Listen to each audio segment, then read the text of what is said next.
नमस्कार, आप देख रहे हैं द क्रेडिबल न्यूज। मैं हूं शालिनी। दोस्तों, इस वक्त बांग्लादेश में जो कुछ हो रहा है वो हम सब देख रहे हैं, लेकिन जिस तरीके से बांग्लादेश के अंदर हिंदू अल्पसंख्यकों पर अत्याचार हो रहा है, उसे लेकर प्रधानमंत्री नरेंद्र मोदी और गृह मंत्री अमित शाह की चुप्पी पर सबसे बड़े सवाल उठ रहे हैं कि आखिर में जब बांग्लादेश के अंदर हिंदुओं पर अत्याचार हो रहा है तो पीएम नरेंद्र मोदी या गृह मंत्री जो है वो इस पर क्यों अपनी चुप्पी नहीं तोड़ रहे हैं। इसे लेकर संसद में भी सवाल उठा था और उसके बाद जो है विपक्ष लगातार कई बयानों के अंदर सीधे तौर पर पीएम नरेंद्र मोदी, गृह मंत्री और या कहा जाए कि पूरी सरकार को घेरता हुआ नजर आ रहा है। वहीं दूसरी ओर हम देख रहे हैं कि कई हिंदू संगठन जो हैं वो बांग्लादेश की स्थिति को लेकर सड़कों पर उतर आए और उन्होंने सीधे तौर पर भारत सरकार से कहा है कि भारत सरकार को बांग्लादेश में जो कुछ हो रहा है, बांग्लादेश के अंदर जिस तरीके से हिंदुओं पर अत्याचार हो रहा है, बांग्लादेश के हिंदू जो हैं वो संकट में हैं, इसे लेकर भारत की सरकार को कुछ करना चाहिए, उनके बारे में सोचना चाहिए। जहां एक तरफ हमने देखा कि कल नारेबाजी भी करते हुए नजर आए, भारत सरकार से सवाल पूछते हुए नजर आए, देश के कई हिस्सों में कई हिंदू संगठन जो थे वो अपनी रैलियां निकाल रहे थे, ये तमाम चीजें देखने को मिली। वहीं दूसरी ओर पंडित धीरेन्द्र शास्त्री, उनका एक बयान सामने आया है। अंत में हम यही कहेंगे, हम भारत में केवल एक संदेशा देना चाहते हैं कि यदि बांग्लादेश जैसी स्थिति आप अपने भारत में नहीं देखना चाहते तो यही समय है, सही समय है, अभी नहीं तो कभी नहीं। यदि हिंदू एक आज नहीं हुआ, हिंदू एकजुट नहीं हुआ तो वो दिन दूर नहीं जब भारत के और छत्तीसगढ़ के चौराहों पर ऐसा जो बांग्लादेश में हुआ वो देखा ना जाए।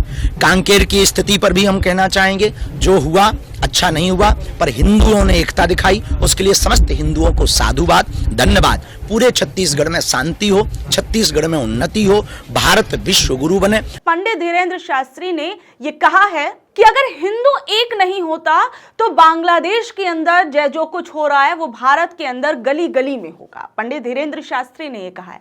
मैं पंडित धीरेन्द्र शास्त्री से कहना चाहूंगी, बांग्लादेश के अंदर जो कुछ हो रहा है, जो जिस तरीके से हिंदुओं पर अत्याचार हो रहा है, उसे लेकर हर कोई चिंतित है।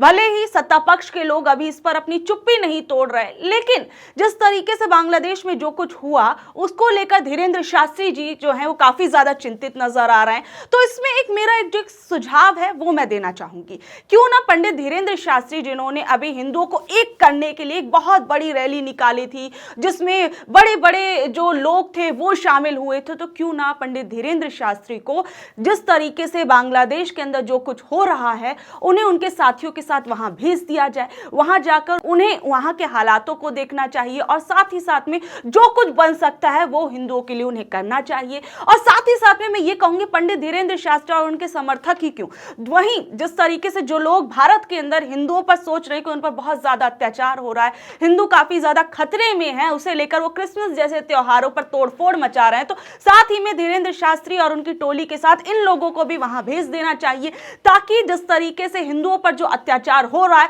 वो थम जाए। क्योंकि जिस तरीके की चिंता जो है वो भारत के हिंदुओं को लेकर ये कई जो लोग हैं वो जता रहे हैं और इसे लेकर हम देख रहे हैं जिस तरीके की का तमाशा कर रहे हैं, तोड़फोड़ कर रहे हैं, इन लोगों को कायदे से तो वहां पर भेज देना चाहिए और वहां के हालातों में जाकर वहां के हिंदुओं की रक्षा करनी चाहिए जो असल में अभी इस वक्त दिक्कत में है।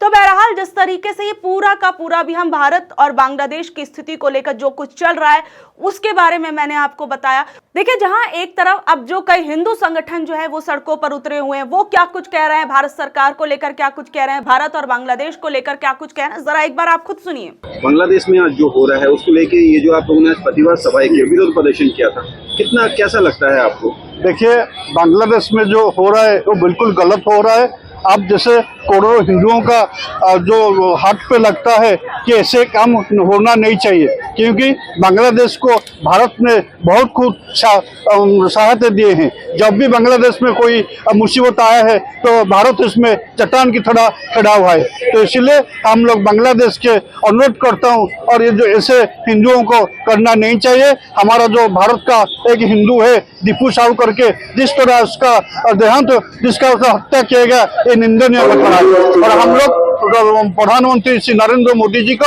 हम प्रार्थना करता हूँ और अनुरोध करता हूँ और इसमें दखल दीजिए, और जैसे हिंदुओं का आक्रमण हो रहा है बांग्लादेश के देश में, उसको बंद करना। अब जिस तरीके से मोदी सरकार जो है वो बांग्लादेश के हिंदुओं की स्थिति पर चुप्पी साधे हुए है, इसे लेकर विपक्ष जो है वो कई तरह के सवाल पूछ रहा है। भारत की डिप्लोमेसी पर सवाल जो है वो उठा रहा है। विपक्ष के कई लोग क्या कुछ कह रहे हैं, जरा एक बार सुनिए। माइनॉरिटी सुरक्षित नहीं है और न केवल बांग्लादेश जिम्मेदार है या वहाँ की जो भी सरकार है इस समय, बल्कि हमारे पीएम मोदी भी खामोश है। और देश भर में धरना प्रदर्शन हो तो रहा है बांग्लादेश के खिलाफ, होना चाहिए, लेकिन सबसे ज्यादा जरूरी है पीएम मोदी का घेराव करना कि भाई आप इतने क्यों कमजोर बने हुए, बांग्लादेश से भी नहीं निपट सकते, वहां भी नहीं सुरक्षित कर सकते। बांग्लादेश, नेपाल, मालदीव, श्रीलंका, भारत से उनका विशेष स्टेटस है, लगाव है, जिस तरह से नेबरिंग कंट्रीज हैं, वहां पर हमारी नजर होनी चाहिए। और यही लगभग ऐसी ही परिस्थिति थी 1971-71 में, जब पाकिस्तान की तरफ से बांग्लादेशियों को बहुत मारा जा रहा था, तो मिसेज इंदिरा गांधी हस्तक्षेप किया था और हस्तक्षेप करके उनको प्रोटेक्ट किया, जिसके वजह से उन्होंने कहा कि हम अलग देश बनाएंगे। तो हमारे जो प्रधानमंत्री हैं वो क्या देख रहे हैं? वहीं जिस तरीके से हिंदू अल्पसंख्यकों पर इस वक्त बांग्लादेश में अत्याचार हो रहे हैं, उसे लेकर राम भद्राचार्य अब वो क्या कुछ कह रहे हैं, जरा एक बार उन्हें भी सुन लीजिए। हिंदुओं पर अत्याचार अभी भी जारी है और अभी एक हिंदू युवक को जिंदा जलाया गया है। जब ये खबरें आपको पता चलती, कैसा लगता है? क्या इसकी कठोर प्रतिक्रिया होनी चाहिए और सब हिंदुओं को मिलकर इसका सामना करना चाहिए। ये कब तक जारी रहेगा महाराज जी, कैसा? वो इतनी नीच कौम है, उसके लिए कुछ कहा ही नहीं जा सकता। अब प्रतिकार के अतिरिक्त कोई विकल्प हमारे यहाँ नहीं है। बांग्लादेश की मुक्ति में भारत ने अहम भूमिका निभाई थी, लेकिन अब जिस तरीके से हो रहा है, क्या वो भूल चुके हैं भारत का रोल? वो तो सब कुछ भूल जाते हैं और हमको अब शांत होकर नहीं बैठना चाहिए। सभी हिंदुओं को इकट्ठा होकर इस अत्याचार का बर्बरतापूर्वक बदला लेना चाहिए। देश की सरकार से क्या उम्मीद है इस विषय में? अब देश की सरकार से तो मुझे आशा है कि कुछ करेगी। तो बहरहाल अब आप लोग क्या कुछ कहेंगे? जिस तरीके से भारत के अंदर कई राजनीतिक बयानबाजियां चल रही हैं, अपने राजनीतिक फायदों के लिए कई ऐसी बयानबाजियां बांग्लादेश की स्थिति को लेकर की जा रही हैं, वहीं दूसरी ओर जिस तरीके से विपक्ष जो है वो पीएम नरेंद्र मोदी से लेकर गृह मंत्री अमित शाह की बांग्लादेश की स्थिति को लेकर चुप्पी पर सवाल उठा रहे हैं, तमाम चीजों को आप लोग किस तरीके से नापते तौलते देखते हैं, नीचे दिए गए कमेंट बॉक्स में जरूर बताइएगा। और ऐसी अपडेट से जुड़े रहने के लिए देखते रहिए द क्रेडिबल न्यूज। मैं हूं शालिनी, धन्यवाद।